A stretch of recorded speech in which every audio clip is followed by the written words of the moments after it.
Hi everyone, I'm Giselle Fernandez for Los Angeles Magazine, and this is Big Shots. This is a series where we track down the big shots, titans of industry, movers and shakers who pass through Los Angeles every day and we don't know about it till now.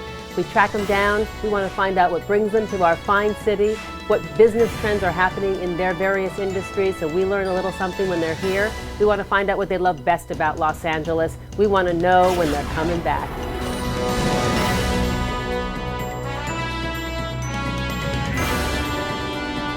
Today's big shot is the host of the #1 Spanish-language syndicated morning radio show in the country.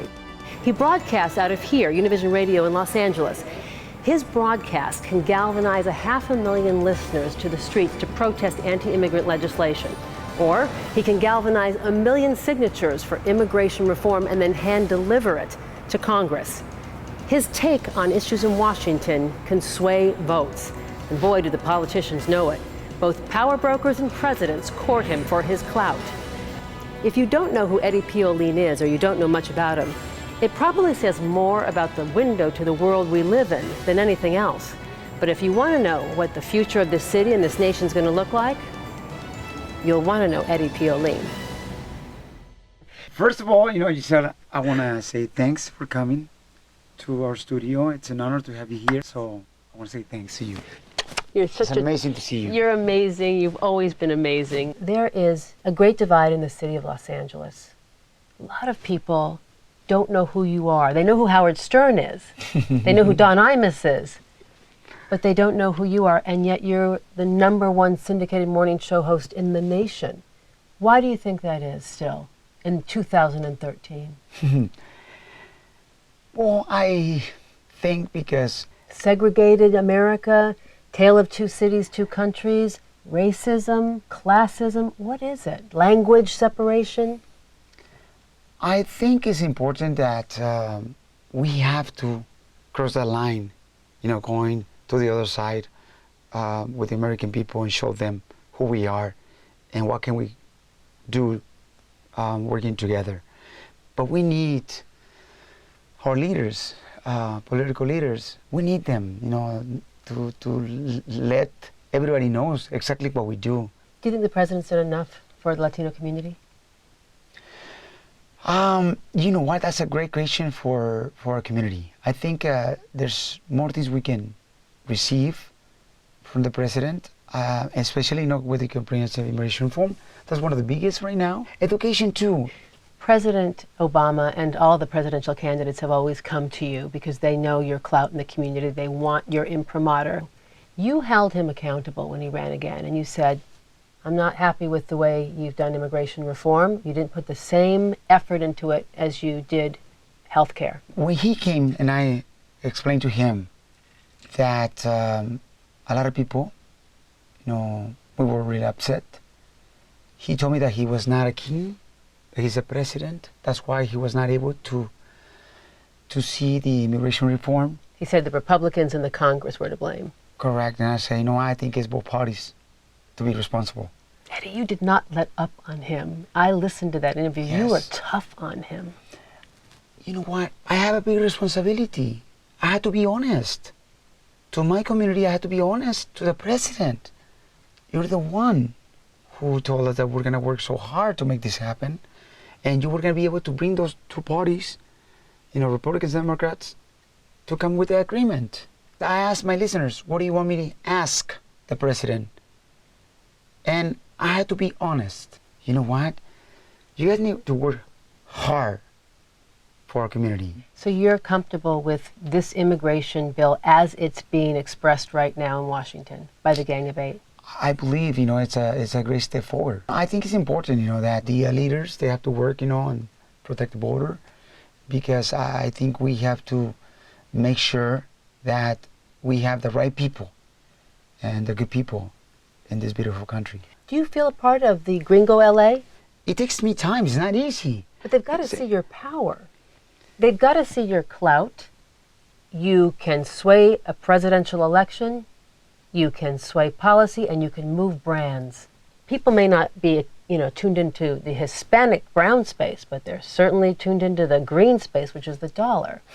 So What keeps us separated? If you're emblematic of this separation, you must feel it deeply for your listeners. How do we bring this city together? By having the chance and opportunity, like right now, talking to our viewers. Who are we? Who do you want them to know we are? I send the message that we came here to succeed. I ask my listeners, ¿a qué venimos? Why we came here, and we answer, a triunfar. To triumph. To triumph. You know what's going to be open those doors so they know who we are? Is by keep working hard and be grateful. Grateful. When somebody give you an opportunity, at work or at school, be grateful every day to that person. We live in the media capital in Los Angeles, Hollywood, and Univision outpaces, ratings for NBC, CBS, the Spanish language networks, yours included, far outshine now the English language networks. What does that mean? It means it shows the future, but it shows still how divided we are. The Anglo, they know how much power the community has, how much we can do if we work together. It will be more opportunities. It takes time to share with the American people. We need to not just segregate ourselves and say, no, I'm going to be just with my community, with the Hispanics, and that's it. No, we can't do that. We have to go to the other side and explain to them who we are, what we do for this country and for our community. So we have a new mayor, Eric Garcetti, and he says he comes from big Mexican roots. Do you see him as Mexican? You know why? He speaks Spanish really he does good. I was like, whoa. Do you have high hopes for Eric? Man, we have to pray for him and for his whole group. Has there been enough engagement by the city council and our city leaders to go across the bridge and to make sure that this city is not divided? I think they need to work more on that. I think it's important to do that because it's going to help the city, it's going to help everybody in the community. It's not only their job. We need to do our part too. As citizens, as employees, as students, we need to do that too. And if they do that, our political leaders, then we're going to be able to move forward together. All right, let me switch to, we're in the entertainment capital of the world, we're in Hollywood. Hollywood has not been able to figure out how to attract and capture the Latino fan base or audience. What are they doing wrong? They're trying to work on that. What can we tell Hollywood producers about how to capture our market? They're trying to figure out, like you're saying. So they're using you in movies right now as voiceover and characters? Yes. Really? It's going to be one Free Birds. It's going to come out on Thanksgiving. Very good. What part do you play?